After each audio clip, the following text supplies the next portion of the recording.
Bien, donc là, je vais vous apporter une petite aide pour la résolution des premiers exercices de statique.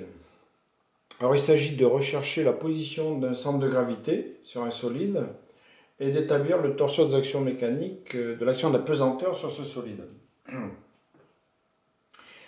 Alors bon, le solide, c'est un disque dans lequel on a percé un trou, épaisseur constante. Donc, première chose, on regarde déjà si en raison des symétries, il n'y a pas des coordonnées que l'on connaît.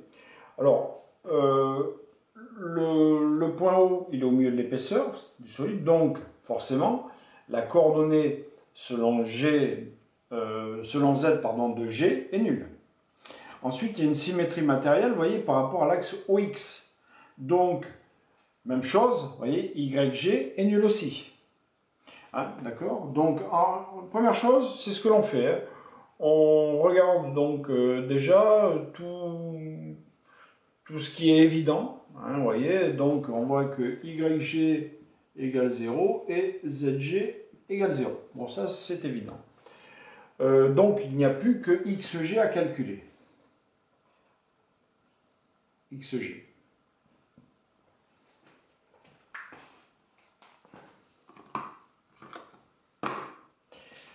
Alors, ensuite, pour le calculer, on va évidemment se ramener au cours. Dans le cours, on a vu, donc, on a commencé la démonstration avec, vous savez, la recherche de centre de gravité à partir d'une intégrale sur la masse. Et puis ensuite, on a vu que lorsque le solide est homogène, ce qui est le cas ici, eh bien, on peut se ramener à un volume, puisqu'on peut simplifier par la masse volumique, qui est constante, rappelez-vous. Donc, on intègre sur un volume. Ensuite, épaisseur constante. Donc, en fait, on peut se ramener à une surface. On peut intégrer sur une surface. Et puis ensuite, alors, il y a deux cas possibles. Donc, soit intégrer, soit somme. Dans le cas où on peut dire que le solide, vous voyez, résulte de la somme de volumes simples. Et c'est le cas ici, puisqu'on a un disque A dans lequel on perce un autre disque. D'accord? On a en fait deux disques dont on connaît, pour chacun de ces disques, la position évidemment du centre de gravité qui est au milieu. Pour le disque plein, c'est O le centre de gravité, et puis pour le disque que l'on enlève là, c'est A. Enfin, j'ai mis A ici, hein, d'accord? Il est là. Voilà. Bon, donc, eh bien, on va passer par une somme. On ne va pas intégrer, évidemment, on va ici passer par une somme. Donc la somme, XG égale...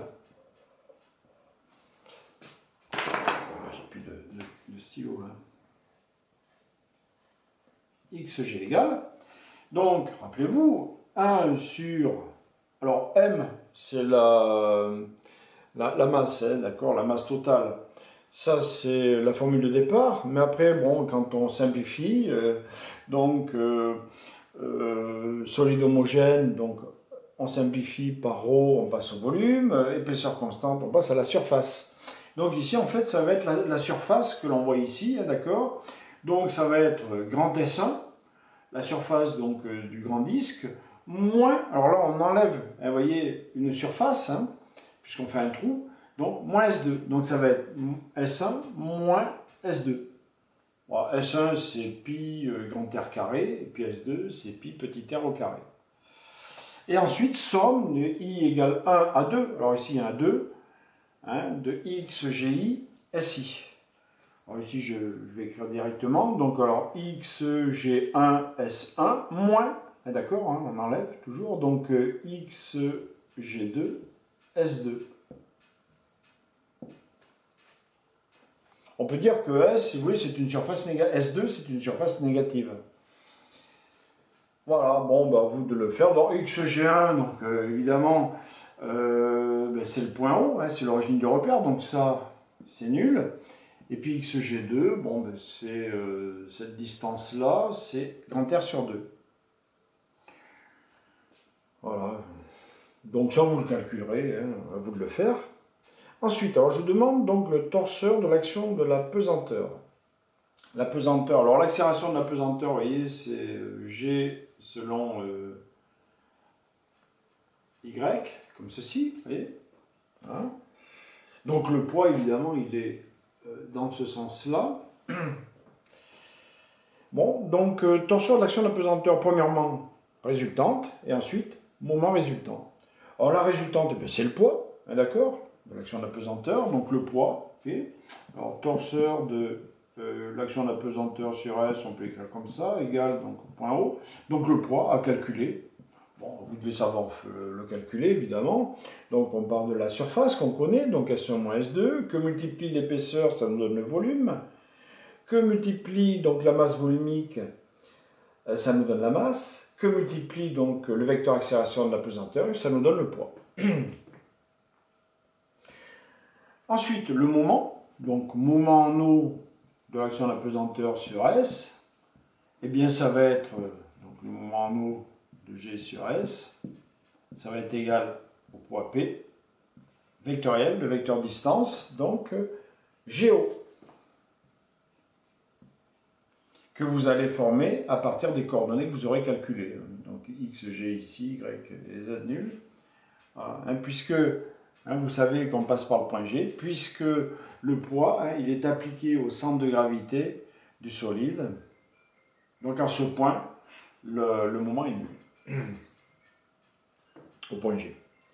Voilà pour le premier exercice. Alors maintenant, deuxième exercice. Un petit peu plus compliqué.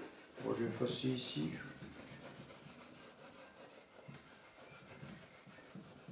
Deuxième exercice.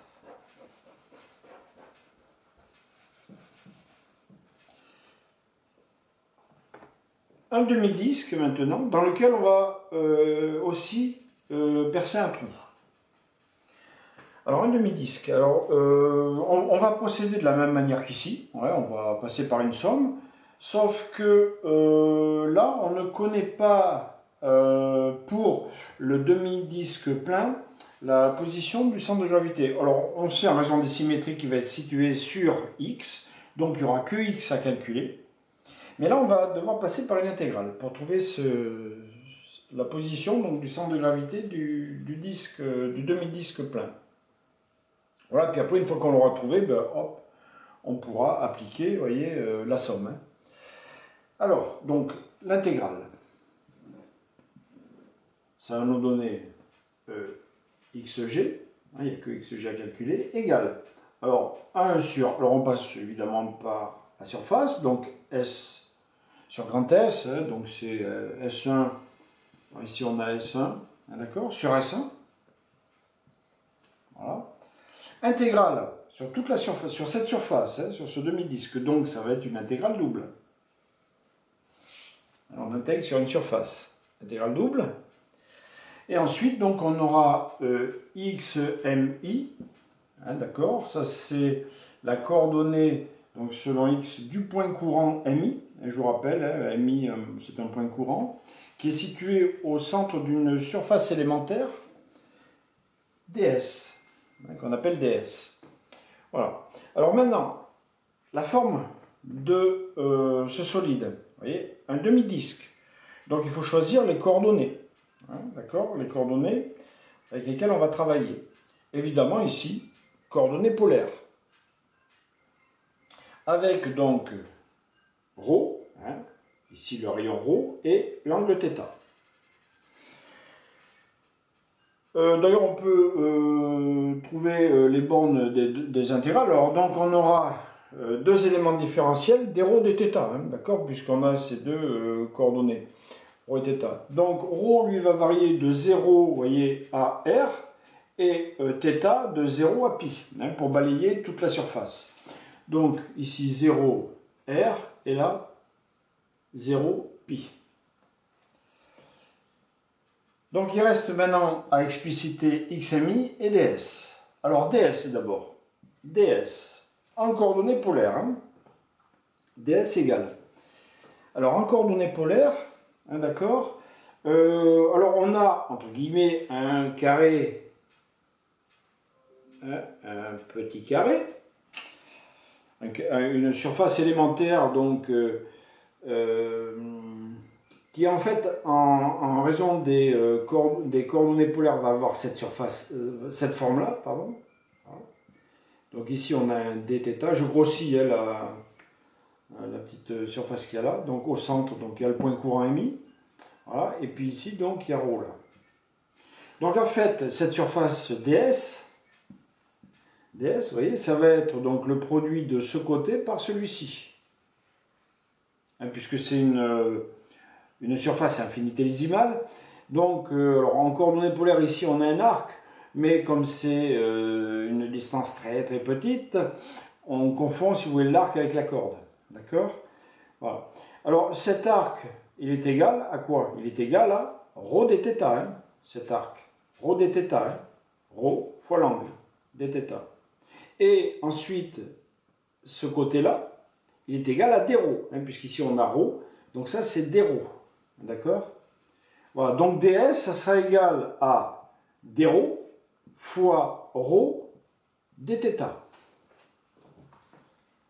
Voilà. Et puis maintenant, xmi, mais vous l'avez vu ça, je suppose, hein, vous avez vu les coordonnées polaires, et vous avez déjà intégré en coordonnées polaires. Hein. Donc, et xmi, alors xmi, bon, ben, c'est cette longueur-là, vous voyez, hein, d'accord? Donc, mi, lorsqu'on le projette sur l'axe OX, donc on obtient ce point, là, vous voyez. Et cette longueur-là, eh bien, c'est égal à ρ fois le sinus de l'angle θ. Hein. D'accord? Le sinus de l'angle θ. Donc ici, ça va nous donner ρ sinus θ. Voilà. Alors ça, vous l'injectez dans l'intégrale, ça va nous donner donc ρ carré sinus θ dρ dθ. Donc en fait, vous allez pouvoir ramener cette intégrale double en un produit de deux intégrales. Une de 0 à r, donc de ρ carré dρ, fois l'autre, donc de 0 à pi, de sinus θ dθ. Voilà, donc vous résolvez ces intégrales et vous trouverez donc xg. Voilà, ben, c'est à vous de le faire. Hein. Et puis, bon, après on passera à d'autres exercices.